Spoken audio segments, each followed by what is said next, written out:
आज मैं आप लोगों के लिए 10,000 वर्ल्ड के लेटेस्ट एपिसोड को लेकर आ गया हूं। तो मुझे उम्मीद है कि आप लोगों को ये एपिसोड पसंद आएगा, तो प्लीज आप लोग वीडियो को लाइक कर दीजिएगा। एपिसोड की शुरुआत में हम लोगों को लिंगफेंग को दिखाया जाता है, जो कि मैंगटियांग को लेकर इस डीमन से थोड़ी दूर चला आता है और वो बोलता है, क्या तुम ठीक हो? इस पर मैंगटियांग बोलता है, बेशक मैं ठीक हूँ। इस पर लिंगफेंग बोलता है, तुम कुछ देर तक इस जगह पर अपनी इंजरियों को हील करो और यहाँ पर जो कुछ भी हो रहा है उन सब की जिम्मेदारी तुम मेरे ऊपर छोड़ दो। इसके बाद वो इस डीमन के साथ फाइट करने के लिए चला जाता है और इस चीज को मैंगटियांग यहाँ से देख रहा था और वो बोलता है, अगर मेरे पापा इस जगह पर होते तो लिंगफेंग यहाँ पर जिस तरह से मुझे प्रोटेक्ट कर रहा है वो भी मुझे इसी तरह से प्रोटेक्ट करते। और वो ये बोलकर यहाँ पर रोने लगता है।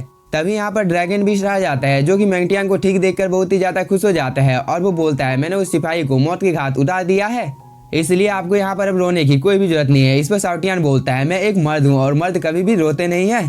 और ये दोनों आपस में बात करके यहाँ पर खुश हो ही रहे थे, लेकिन तभी ये ओल्ड लल्लर इस जगह पर आ जाता है और वो मैंगटियांग को खुश देखकर बहुत ही ज्यादा खुश हो जाता है और वो बोलता है, भगवान तुम्हारा भला करे।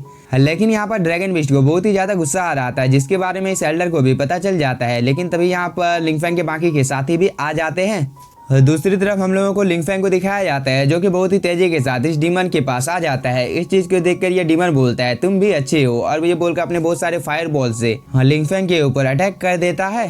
इस चीज को देखकर लिंगफेंग बोलता है, क्या तुम्हें सच में लगता है कि तुम मुझे हरा सकते हो? और वो ये बोलकर यहाँ पर किसी फॉर्मेशन को एक्टिवेट कर लेता है, जिसकी वजह से बहुत सारे चेन्स इस डीमन को सील करने के लिए जाने लगते हैं। लेकिन इस डीमन ने भी यहाँ पर अपने डिमोनिक चैन को समन कर लिया था, जिसकी वजह से इन दोनों के अटैक आपस में टकराते हैं और यहाँ पर एक बहुत ही ज्यादा पावरफुल ब्लास्ट होता है। इस चीज को देखकर ये डीमन बोलता है, अगर मैं इनफ्रिजमेंट के किताब को अपने कंट्रोल में कर लेता हूँ तो क्या होगा? तो इस चीज की वजह से मैं बहुत ही ज्यादा पावरफुल हो जाऊंगा। इस पर लिंगफेंग यहाँ पर अपने निर्वाणा स्वॉर्ड को अपेयर कर लेता है, जो कि बहुत ही ज्यादा पावरफुल होता है, क्योंकि यहाँ पर मल्टीपल स्वॉर्ड अपेयर हो गए थे, जिससे लिंगफेंग इस डीमन के ऊपर हमला कर देता है, जो कि बहुत ही तेजी के साथ इस डीमन को जाकर लग जाते हैं। लेकिन इस डीमन ने टाइम रहते ही अपने सामने एक प्रोटेक्टिव बैरियर बना लिया था और वो भी इन सभी अटैक को बहुत ही आसानी के साथ में डिस्ट्रॉय कर देता है। इसके बाद यह डीमन यहाँ पर एक फॉर्मेशन को बना देता है, जिसकी वजह से हेल का एक डीमन स्पिरिट इस जगह पर आ जाता है, जिसे देखकर ये एल्डर बहुत ही ज्यादा शॉक हो जाता है और वो बोलता है, ये तो हेल का डीमन स्पिरिट है, जो कि बहुत ही ज्यादा पावरफुल है और वो किसी भी चीज को डिस्ट्रॉय कर सकता है। इस बात को सुनकर ये सभी लोग बहुत ही ज्यादा शॉक हो जाते हैं। और दूसरी तरफ हम लोगों को लिंगफेंग को दिखाया जाता है, जो कि इस डीमन स्पिरिट को देखकर बोलता है, ये तो बहुत ही ज्यादा कमजोर है, क्या तुम इससे मुझे यहाँ पर हराने के बारे में सोच रहे हो?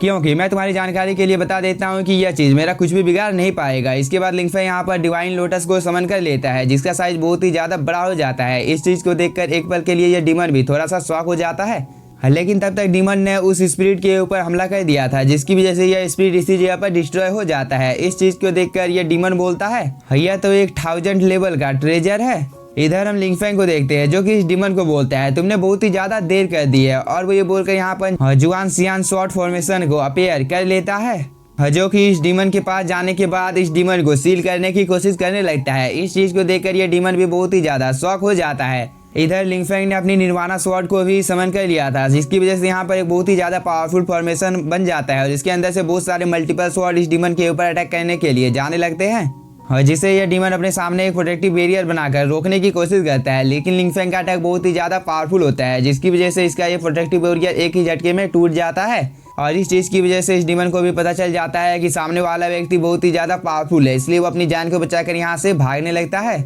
इस चीज को देखकर लिंगफेंग जुआन सुआन शॉर्ट फॉर्मेशन को अपने पास बुला लेता है और इसकी पावर को बढ़ाकर इससे बहुत सारे अटैक इस डीमन के ऊपर कर देता है, जिसे देखकर ये डीमन बहुत ही ज्यादा शॉक हो जाता है और वो जब तक कुछ कर पाता तब तक इसकी मौत इस जगह पर हो गई थी। इसके बाद लिंगफेंग इन सभी चीजों को दोबारा से अपने सोल सिम में रख लेता है, तभी इसकी हालत थोड़ी सी खराब हो जाती है। इस चीज को देखकर शाओटियान बोलता है, लिंगफेंग तुमने अपनी फिजिकल और स्पिरिचुअल एनर्जी का कुछ ज्यादा ही यूज कर लिया है, जिसकी वजह से तुम्हारी हालत थोड़ी सी खराब हो गई है, इसलिए तुम्हें कुछ देर तक रेस्ट करना चाहिए। इस पर लिंगफेंग भी डिवाइन लिक्विड की एक बोतल को यहाँ पर पी लेता है और वो बोलता है, जुआन सियान शॉर्ट फॉर्मेशन को दिन में केवल एक बार ही यूज किया जा सकता है, क्योंकि वो बहुत ही ज्यादा पावरफुल है और उसमें बहुत ही अमाउंट में स्पिरिचुअल एनर्जी लगती है। तभी मैंगटियांग में सूजू और बाकी के लोग भी लिंगफेंग के पास आ जाते हैं और मैंगटियांग बोलता है, अंकल लिंगफेंग आप यहाँ पर कैसा महसूस कर रहे हैं? इस पर शाओटियान बोलता है, मास्टर की कंडीशन बहुत ही ज्यादा अच्छी है। इसके बाद वो यहाँ पर कुछ उल्टी सीधी बातें बोलने लगता है, जिसकी वजह से लिंगफेंग उसे शांत कर देता है। और दूसरी तरफ हम इस एल्डर को देखते हैं जिसे यहाँ पर जो कुछ भी हुआ था उन सब चीज की कोई भी टेंशन नहीं थी, क्योंकि वो तो यहाँ पर मस्त होकर शराब पी रहा था। इस चीज को देखकर ये सभी लोग हंसने लगते हैं। लेकिन तभी जिया यहाँ पर मिस यांग की टांग खींचते हुए बोलती है, तुम यहाँ पर शर्मा क्यों रही हो। इस पर मिस यांग बोलती है, तुम्हें शायद यहाँ पर कोई गलतफहमी हो गई है, और वो ये बोलकर शर्माने लगती है। तभी हम लोगों को शाओटियान को दिखाया जाता है जो कि मैंगटियांग के पास आ जाता है और वो बोलता है, मैंगटियांग तुमने अचानक से फिनिक्स ब्लड लाइन की पावर को एक्टिवेट क्यों किया था। और वो ये बोलकर अपने मन में सोचने लगता है कि असल में अगर लिंगफेंग का बेटा मैंगटियांग निकला तो फ्यूचर में मेरे साथ क्या क्या होने वाला है। मैं इस चीज को सोचकर ही बहुत ही ज्यादा परेशान हो रहा हूँ। तभी मैंगटियांग बोलता है, मैंने खुद को बचाने के लिए यहाँ पर मैंने फिनिक्स ब्लड लाइन की पावर का यूज किया था, लेकिन किसे पता था कि इस चीज की वजह से सेक्लिक अनलॉक हो जाएगा। तभी ये एल्डर आगे की ओर आ जाता है और वो मैंगटियांग को बोलता है, क्या तुम्हारे एंचेस्टर में से कोई सेलेस्टियल रेलम से ऊपर का कल्टिवेटर था। इस पर मैंगटियांग कुछ देर सोचने के बाद बताने लगता है कि मेरे माँ के वंश में कोई भी फिनिक्स क्लैन से बिलोंग नहीं करता है। इस बात को सुनकर लिंगफेंग बोलता है, मैंगटियांग आखिरकार तुम्हारे पिता कहाँ पर हैं। इस पर ये ड्रैगन बिस्ट बताने लगता है वो एक दूसरे वर्ल्ड को प्रोटेक्ट करते हैं जहाँ पर शायद हम लोग नहीं जा सकते हैं, लेकिन आप तो एक बहुत ही ज्यादा पावरफुल गॉड हैं, इसलिए आप इस चीज के बारे में अच्छी तरीके से पता लगा सकते हैं। इस बात को सुनकर लिंगफेंग अपने मन में सोचने लगता है कि मैंने शायद से कुछ गलत समझ लिया था, क्योंकि मुझे नहीं पता है कि अभी क्वान की क्या कर रही है। इसके बाद ये एल्डर यहाँ पर मैंगटियांग को बोलता है, तुम्हारे पिताजी तो बहुत ही ज्यादा गैर जिम्मेदार हैं, क्योंकि वह तो अपने बच्चे का भी ख्याल अच्छी तरीके से रख नहीं पा रहा है। आखिरकार वो कैसा पिता है। तभी ड्रैगन बिस्ट बताने लगता है कि मास्टर के जन्म के साथ ही बहुत सारे लोग उसे बुली किया करते थे, क्योंकि मास्टर का पिता उसके साथ नहीं था, क्योंकि मैंगटियांग की माँ की शादी नहीं हुई थी और उससे पहले ही उसका बच्चा हो गया था। साथ ही मैंगटियांग की मॉम को बहुत ही ज्यादा प्रॉब्लम का सामना करना पड़ा था और वो कई तरह की बातें यहाँ पर इन लोगों को बताता है, जिसे सुनकर इन सभी लोगों को बहुत ही ज्यादा गुस्सा आ जाता है। और मिस यांग बोलती है, यह आदमी तो एकदम बेकार है। इन सब बातों को सुनने के बाद कहीं ना कहीं लिंगफेंग को बुरा लग रहा था और वो बोलता है, अगर कियान से जिंदा है तो कहीं ना कहीं मेरे साथ भी ऐसा हो सकता है। लेकिन तभी मैंगटियांग यहाँ पर सभी को शांत कर देता है, वो मेरी माँ नहीं है जिसने मुझे बताया था कि मेरे पिताजी एक हीरो हैं, लेकिन मुझे उसने उतने बताया था कि आज से 6 साल बाद मेरे पिताजी से मेरी मुलाकात होगी।